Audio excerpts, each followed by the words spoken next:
একটা স্বাভাবিক ফ্লাইট, আর হঠাৎই একটা ভয়ঙ্কর বিস্ফোরণ।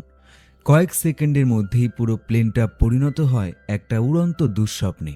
ককপিটের ভেতরে আতঙ্ক, কেবিন জুড়ে চিৎকার, আর 50 জনেরও বেশি মানুষের জীবন এখন নির্ভর করছে মাত্র একজন পাইলটের সিদ্ধান্তের ওপর। আর এটা একটা সত্যি ঘটনা। আজকের মুভি হাইজ্যাক 1971। চলুন শুরু করা যাক।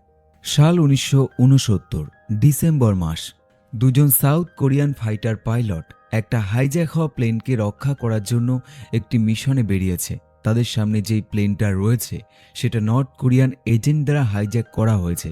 প্রথমে তাদের কন্ট্রোল সেন্টার থেকে একজন ব্যক্তি সেই হাইজ্যাক হওয়া পাইলটের সাথে কন্ট্যাক্ট করার চেষ্টা করে এবং তাদেরকে রিকোয়েস্ট করে তারা যেন প্লেনটা ঘুরিয়ে সেটা সাউথ কোরিয়াতে ফিরিয়ে আনে। কিন্তু এই মেসেজের কোনো রকম উত্তর তারা পায় না।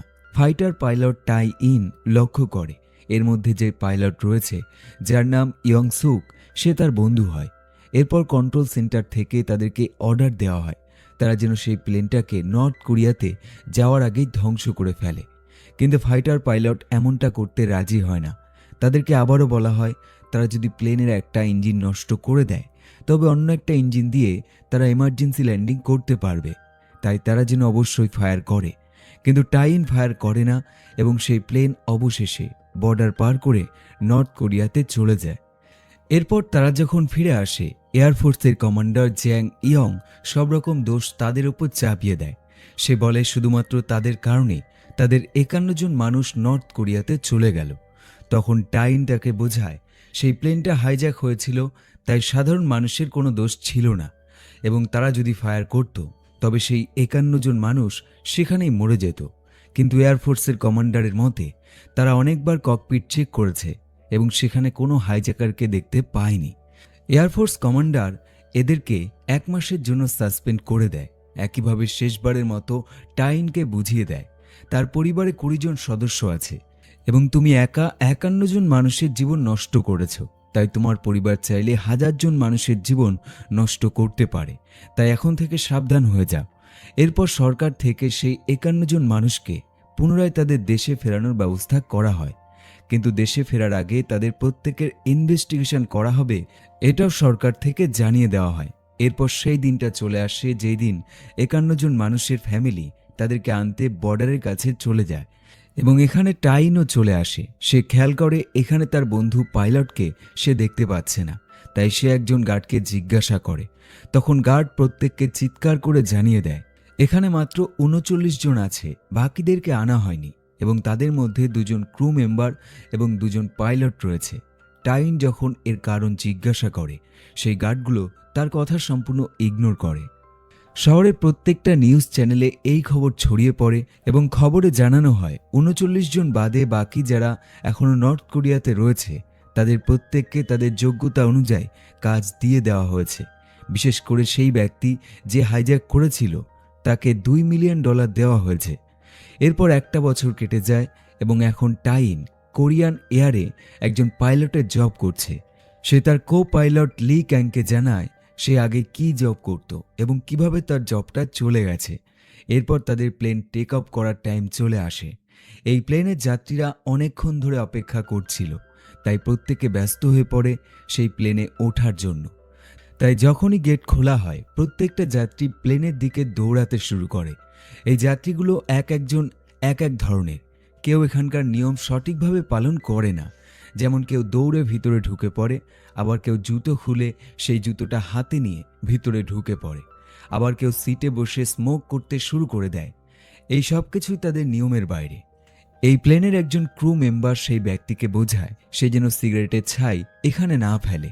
সে পাশে একটা জায়গা দেখিয়ে দেয় এবং সেখানে ফেলার পরামর্শ দেয়। টাইন এবং তার কো পাইলট এই প্লেনটা চালু করবে ঠিক তখনই তারা শুনতে পায় বাইরে ঝগড়ার শব্দ। তারা ককপিট থেকে বাইরে বের হয় এবং দেখতে পায় এখানে একজন মহিলা তার সাথে একটা মুরগি নিয়ে এসছে, যার কারণে এই যাত্রীদের মধ্যে ঝামেলা শুরু হয়ে গেছে। এমনকি এখানে কিছু ভিআইপি যাত্রীরা রয়েছে যারা চিৎকার করে সেই পাইলটদের বলে তারা যেন এই মুরগিটাকে এই প্লেন থেকে সরায় এবং তার সময় নষ্ট না করে। এই প্রত্যেকটা যাত্রী সিওল শহরে যাওয়ার জন্য এই প্লেনে উঠেছে, তাই টাইন তাদেরকে বোঝায় সিওল যেতে তাদের খুব বেশি সময় লাগবে না, তাই তারা যদি একটু কষ্ট করে সবকিছু সহ্য করে নেয় তবে তারা প্রত্যেকে একসাথে সিওল যেতে পারবে।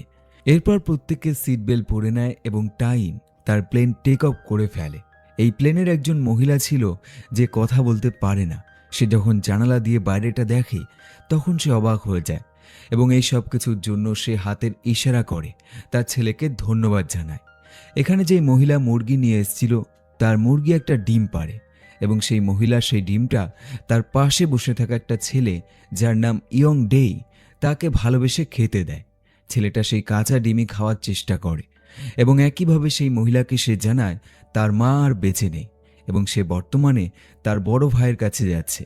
এদিকে ককপিটে টাইন প্রত্যেকটা নিয়ম মেনে কাজ করছিল, কিন্তু তার কো পাইলট হঠাৎই তাকে একটা সিগারেট অফার করে। টাইন অবাক হয়ে যায় এবং যেহেতু সে তার সিনিয়র তাই সে তার সিগারেটটা নিয়ে নেয়। এমনকি এই পর্যন্ত নয়, তার সিনিয়র পাইলট তাকে বলে, আজ আমি চাই আজকের ল্যান্ডিংটা তুমি নিজে করো, কারণ সে দেখতে চায় সে কতটা দক্ষ। তার সিনিয়র পাইলট এই পর্যন্তই থামে না, তাকে এরপর ড্রিঙ্ক করারও অফার করে।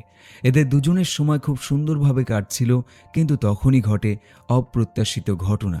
ইয়ং ডেই নামের সেই অল্প বয়সী ছেলেটি যে তার ভাইয়ের কাছে যাচ্ছিল, সে হঠাৎই সিট থেকে উঠে একটা বোম ককপিটের দরজায় সেট করে এবং অন্য একটা সে প্লেনের মধ্যে ছুড়ে দেয়। এখন সেখানে কর্মরত প্লেনের কিছু মেম্বার বুঝে উঠতে পারে না তারা কোন বোমটাকে আগে ডিফিউজ করবে এবং এটা ভাবতে ভাবতেই দুটো একসাথে ব্লাস্ট হয়ে যায় এবং তৈরি হয় এক ভয়ানক পরিস্থিতি। প্রত্যেকটা প্যাসেঞ্জার যারা সিটে বসেছিল তারাই ব্লাস্টের কারণে এদিক ওদিক ছিটকে পড়ে। এমনকি ককপিটে থাকা সেই পাইলট এই ব্লাস্টের কারণে ছিটকে পড়ে এবং প্লেনের মাঝখানে তৈরি হয় একটা বড় ফাঁকা, যেখান থেকে হাওয়া ভেতরে ঢুকতে শুরু করে এবং প্লেনের ব্যালেন্স বিগড়ে যায়। প্লেনটা ক্রমশই নিচে নামতে শুরু করে। দুজন পাইলটের জ্ঞান যখন ফিরে আসে ততক্ষণে তাদের প্লেন পুরো মৃত্যুর মুখে চলে যায়। তারা পাহাড়ের একদম গা ঘেঁষে ছুটতে শুরু করে। সিনিয়র পাইলট প্লেনের থ্রটল ফুল করে দেয় এবং টাইন প্লেনটাকে আবারও উপরে ওঠায়, কিন্তু এখন প্লেন আগের মতো কন্ট্রোল করা যাচ্ছিল না। কিছু সময় বাদে ইয়ং ডেই ককপিটে আসে এবং একটা বোম দেখিয়ে সে পাইলটদের হুমকি দেয় তারা যেন প্লেনটা সমুদ্রের দিকে নিয়ে যায় এবং তারা যদি তার অর্ডার পালন করে তবেই প্রত্যেকে জীবিত থাকবে। টাইন তাকে বোঝায় সমুদ্রের দিকে যাওয়ার আগে সবার প্রথমে প্লেনের কেবিনটাকে চেক করতে হবে। ছেলেটি এতে রাজি হয় না। সে আবারও বোম দেখিয়ে ভয় দেখায় এবং অবশেষে সে তার চাকুটাও বের করে ফেলে। এমনকি এই পরিস্থিতি দেখে সিনিয়র পাইলট ছেলেটিকে বোঝায় প্রথমে তাদের কেবিনের স্ট্যাটাস চেক করার পরেই এই প্লেন আগে যাবে। তাই টাইন অবশেষে কেবিন চেক করতে চলে যায়। কেবিনে যেই দুজন ক্রু মেম্বার ডিউটিতে ছিল তাদের মধ্যে একজন ছিল ছেলে এবং একজন মেয়ে। ছেলেটি সেখানে অজ্ঞান হয়ে গেছে এবং মেয়েটি আহত অবস্থায় পড়ে রয়েছে। টাইন সবার প্রথমে প্লেনের যেই অংশে একটা বড় ফাঁকা তৈরি হয়েছে সেই জায়গাটা একটা সুটকেস দিয়ে আটকে দেয় এবং একজন প্যাসেঞ্জারকে সেই সুটকেসটা চেপে ধরার দায়িত্ব দেয়। এরপর সেই মেয়েটিকে জানায় তাদের প্লেন হাইজ্যাক হয়ে গেছে। সে ছেলে ক্রু মেম্বারটির পকেটের বন্দুকটা নেওয়ার চেষ্টা করে, কিন্তু সে লক্ষ্য করে সেখানে বন্দুকটা নেই। সে বাধ্য হয়ে এই কেবিনটাকে সুরক্ষিত রাখার দায়িত্ব এই মেয়েটির উপর দিয়ে দেয় এবং এরপর সে প্লেনের ফুটো হয়ে যাওয়া অংশটা রিপেয়ার করতে শুরু করে। রিপেয়ার করার পর সে যখন যাত্রীদের দিকে তাকায় তখন সে দেখতে পায় এই বোমের বিস্ফোরণে বেশ কয়েকজন যাত্রী গুরুতর আহত হয়ে গেছে। তাদের শরীর থেকে রক্ত ঝরছে। সে উপায় না পেয়ে এই যাত্রীদের চিৎকার করে বলতে থাকে, এখানে কেউ ডাক্তার বা নার্স আছে? যদি থাকে সে যেন তাকে হেল্প করে। লি ক্যাং ছেলেটিকে জিজ্ঞাসা করে সে এমনটা কেন করছে, এটা কি কোনো রাজনৈতিক বিষয়? ছেলেটি কোনো উত্তর দেয় না, বরং সে বলে তারা যেন তার অর্ডার মতোই কাজ করে। প্লেনের এরকম অবস্থা দেখে যাত্রীরা আতঙ্কে পড়ে যায়। তারা চিৎকার করতে শুরু করে এবং তখন ছেলেটি আবারও বোম নিয়ে কেবিনে আসে এবং প্রত্যেককে ভয় দেখিয়ে চুপ করিয়ে রাখে। এমনকি সে ঘোষণা করে দেয় এই প্লেনটা কোনো সিওল শহরে যাবে না, বরং এটা সোজা নর্থ কোরিয়াতে যাবে। সিনিয়র পাইলট বুঝতে পারে তাদের প্লেন হাইজ্যাক হয়ে গেছে। সে মেডে সিগন্যাল দিতে শুরু করে। ছেলেটি এই সব কিছু শুনে ফেলে। সে সঙ্গে সঙ্গে ছুটে যায় এবং তার কমিউনিকেশন ডিভাইসটা নষ্ট করে ফেলে। দুজন পাইলট ছেলেটির কথা মতোই প্লেন ঘুরিয়ে ফেলে এবং নর্থ কোরিয়া যাওয়ার ডিসিশন নিয়ে নেয়। কিছুক্ষণ বাদে সিনিয়র পাইলট ছেলেটিকে আরও একবার প্রশ্ন করে সে নর্থ কোরিয়া কেন যেতে চায়। ছেলেটি তখন নরম গলায় জানায় সেখানেও তো মানুষ থাকে এবং সেখানে তার ভাই থাকে। এমনকি সে এটাও জানায় তার ভাইকে যুদ্ধের সময় নিয়ে যাওয়া হয়েছিল এবং সেখানে গিয়ে সে একজন অফিসার হয়ে গেছে এবং সুন্দরভাবে জীবন কাটাচ্ছে।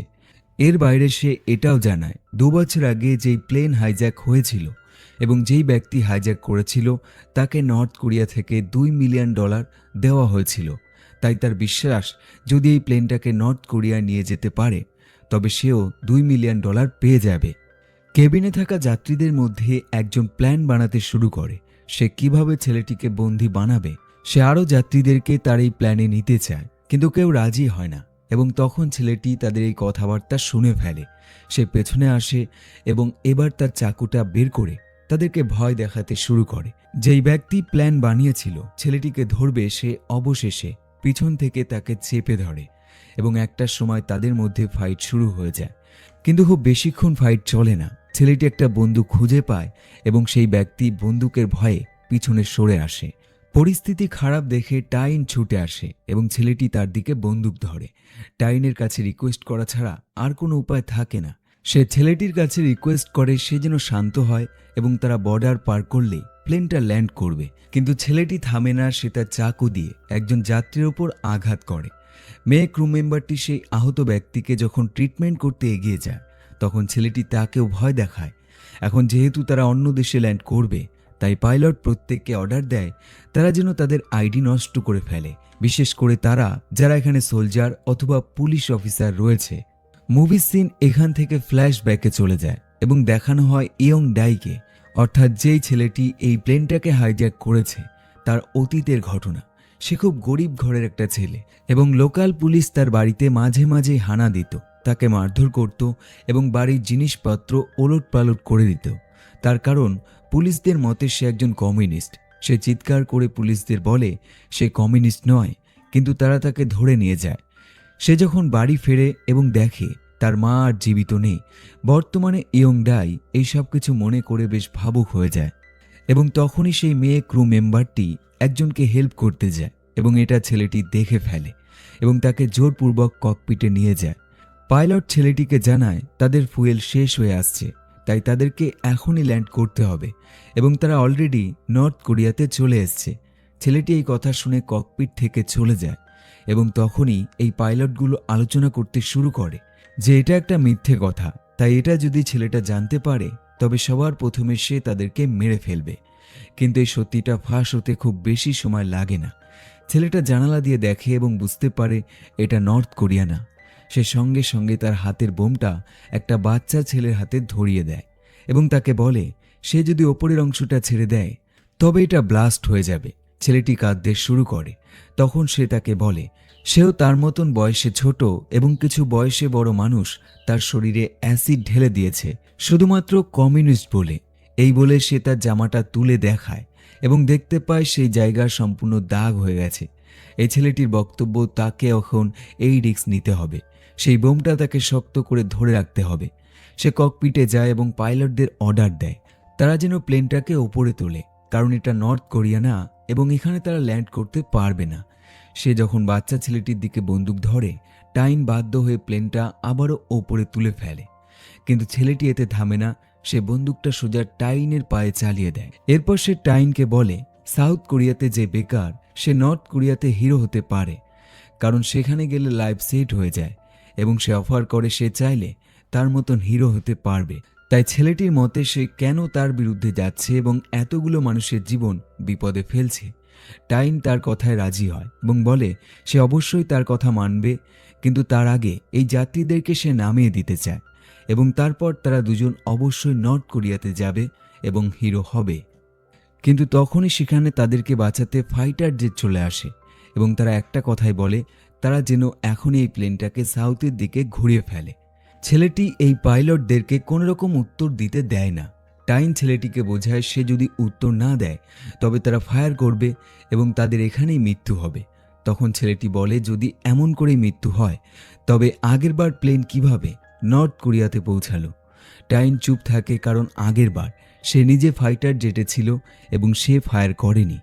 এখন পরিস্থিতি এমন চলে আসে, সেই ফাইটার জেট ফায়ার করার প্রস্তুতি নিয়ে নেয়। টাইন অবশেষে তার প্লেনটা দ্রুত গতিতে আরও একবার ওপরে তুলে ফেলে এবং তাদের টার্গেটের বাইরে চলে যায়। এরপর সে প্লেনটাকে একদম উল্টো করে ফেলে। প্রত্যেকটা যাত্রী উল্টে যায়। আসলে এমনটা করার কারণ, সামনে বর্ডার রয়েছে এবং সে বর্ডার পার করতে চায় না। সে একদম উল্টো করে ইউ টার্ন নিয়ে পুনরায় সাউথের দিকে প্লেনটাকে নিয়ে যায়। টাইন প্লেনের কন্ট্রোল সিনিয়র পাইলটের হাতে দিয়ে সে পুনরায় কেবিনে ফিরে যায় এবং দেখে সেই ছেলেটি যে বন্দুক ধরেছিল তার ওপর সে আহত অবস্থায় নিচে পড়ে রয়েছে। সে তাকে চেপে ধরে এবং তার হাতের চাকুটা নেবার চেষ্টা করে এবং শুরু হয় তাদের মধ্যে এক ভয়ানক মারপিট।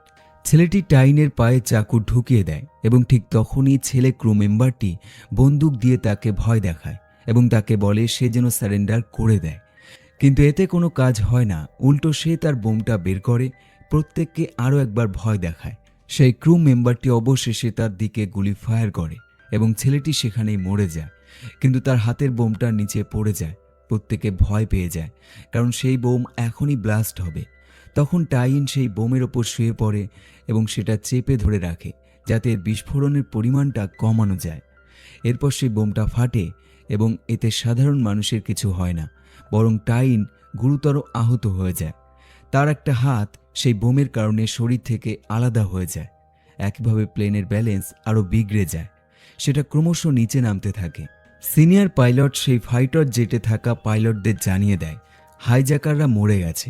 এরপর প্লেনে থাকা সেই বয়স্ক মহিলা ছুটে আসে, টাইনের ট্রিটমেন্ট করে, কিন্তু এখনও তাদের বিপদ যায়নি।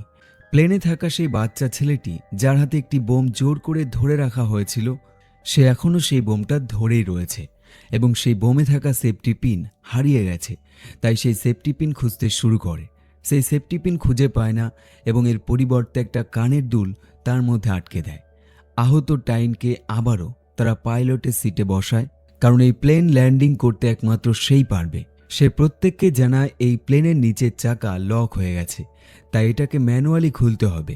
সে প্রত্যেকটা যাত্রীকে অর্ডার দেয় তারা যেন কেবিনের মাঝখানে ম্যানুয়াল লকটা টেনে খুলে ফেলে। এখন তারা দড়ি বেঁধে সেই লক টানতে শুরু করে। অনেক চেষ্টা করার পর তারা সেই লক খুলতে সফল হয় এবং টাইন ডিসিশন নেয় সে এই প্লেনটাকে সমুদ্র সৈকতে এমার্জেন্সি ল্যান্ডিং করাবে এবং এর বাইরে তার কাছে আর কোনো বিকল্প রাস্তা নেই। তাই প্রত্যেকে সিট বেল্ট শক্ত করে বেঁধে ফেলতে বলে। এমন অবস্থায় টাইনের স্ত্রীর কথা মনে পড়ে, কারণ এটা এমন একটা পরিস্থিতি যেখান থেকে সে বেঁচে ফিরবে কিনা তার কোনো গ্যারান্টি নেই। কিছু সময় বাদে তারা সফলভাবে সমুদ্রের সৈকতে ল্যান্ডিং করে। এই মুভির গল্পটা একটা সত্যি ঘটনা, যেটা ঘটেছিল 1971 সালের 23শে জানুয়ারি। আর ফ্লাইটটা ছিল F-27 ফ্লাইট। এই ফ্লাইটটি গ্যাংনিয়াং এয়ারপোর্ট থেকে সিওলের গিম্পো ইন্টারন্যাশনাল এয়ারপোর্টে যাচ্ছিল এবং তখন এটাকে হাইজ্যাক করা হয় এবং শেষে গিয়ে 58 জন প্যাসেঞ্জার আর ক্রু মেম্বাররা বেঁচে যায়। মৃত্যু হয় 2 জন ব্যক্তি, একজন হলো হাইজ্যাকার এবং অন্যজন হলো সেই পাইলট যে বোমের বিস্ফোরণ কমাতে তার উপর লাফ দিয়েছিল। তো এই ছিল আজকের মুভি, সত্য ঘটনার উপর তৈরি, হাইজ্যাক 1971। কমেন্ট করে জানান এই ভিডিওটি আপনার কেমন লাগলো এবং ভালো লাগলে অবশ্যই লাইক করুন এবং চ্যানেলে নতুন হলে সাবস্ক্রাইব করুন। আবার দেখা হবে পরের একটি ভিডিওর সাথে।